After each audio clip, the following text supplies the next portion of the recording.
Greetings. Jonathan Alexander here from the University of California, Irvine.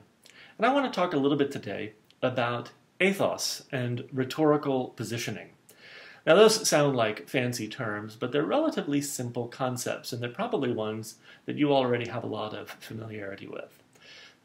So for instance, do you have a Facebook page? If this were a few years ago, I would be asking you if you have a MySpace page, but since it's 2014 when I'm recording this, I'm going to ask if you have a Facebook page and hope that that will do for the next couple of years.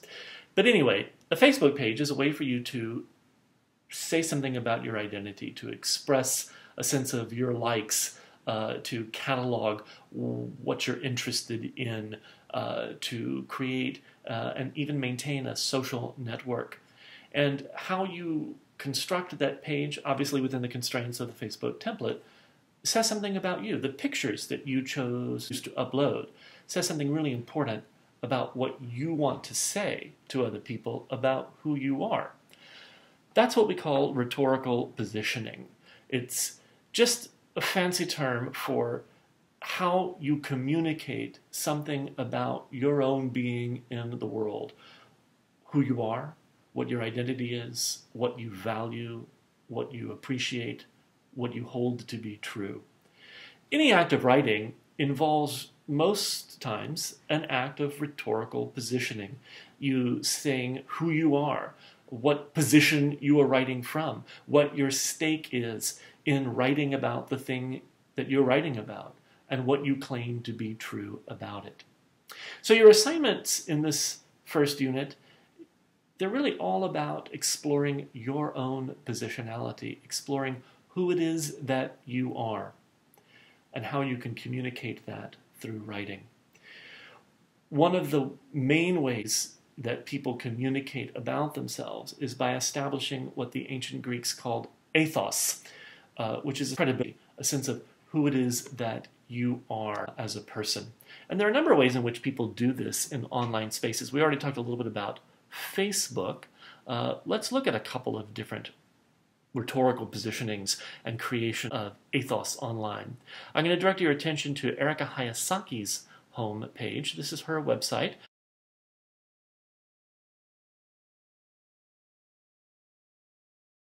Who's just written an amazing book called The Death Class, which is all about a course taught back east in which students are asked to think critically about what death means in a variety of different circumstances and how different people have approached what death means.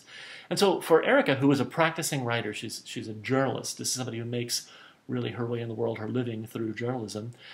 She has created her page to forefront her new book, The Death Class, and she includes media about it. She also includes information about herself as an author, and you can look and see how she lists all of the different ways in which she publishes in online spaces and in traditional print spaces, and she makes available to us some of her online presence through Twitter, for instance, but also through her own research.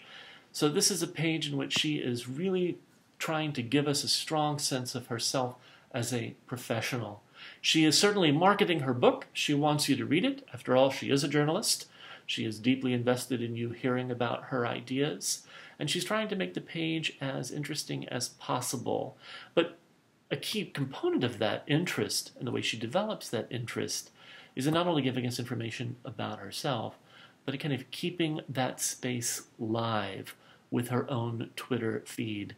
So this is a way in which she's telling you that she's actively engaged in the world, asking us to think with her and to be attentive to her ideas. So it's a page from a very professional person. You're going to be asked to write your own professional statement, and I would direct you to Erika's commentary about herself, particularly how she lists not only her accomplishments, but how she also speaks a little personally about who she is and why she's deeply invested in writing. She, for instance, talks about herself as a volunteer writing mentor and teacher for teenage girls in Los Angeles. And it's that human element, right? Not just the professional, but that element that talks to her deep commitment as a person to her profession that really makes this profile pop.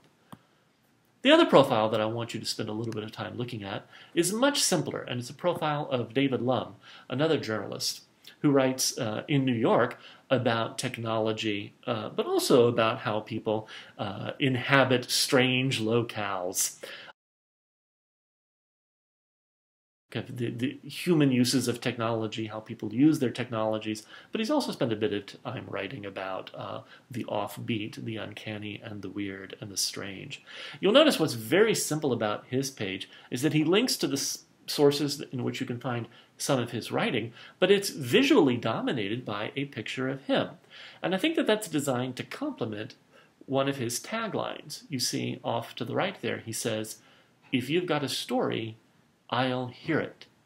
And so as a journalist, much like Erica, David is interested in hearing from other people and turning other people's stories into good writing, into good journalism.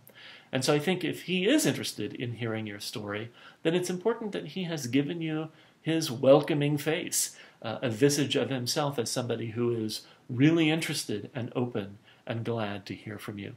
That's a way of building ethos. He's trying to connect his words with his image and how he presents himself and what he's interested in.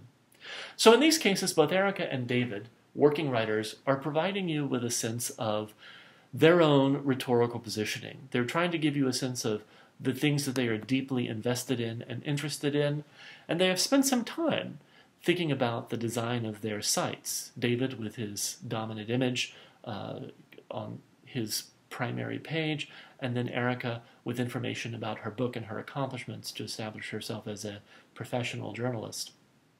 You might begin thinking about your own rhetorical positioning. Obviously, Erica and David are interested in getting their writing read. They're trying to not only generate interesting content for them to write about, but they want you to look at their writing. When you think about your own needs, your own goals for your own writing, you're going to want to consider to whom you are writing. What do you want them to know about yourself? That's why one of the first assignments we give you is this personal or professional writing statement, so that you can spend a little bit of time thinking critically about what you already know about yourself, maybe even discovering some things about yourself, but also thinking about what you want to say, how you want to position yourself, how you want to build your own ethos and credibility so that you can communicate important things about yourself to other people. It's that element of what we used to call audience, or what I like to refer to as publics. It's that element of the people that you want to reach and thinking about them. What do you want to communicate about yourself to them to attract their attention, to get them more interested in you?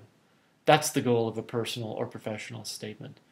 And all of the assignments in Units 1 and 2 are really designed to get you thinking critically about how to construct a rhetorically effective, credible position statement about yourself, personally and professionally.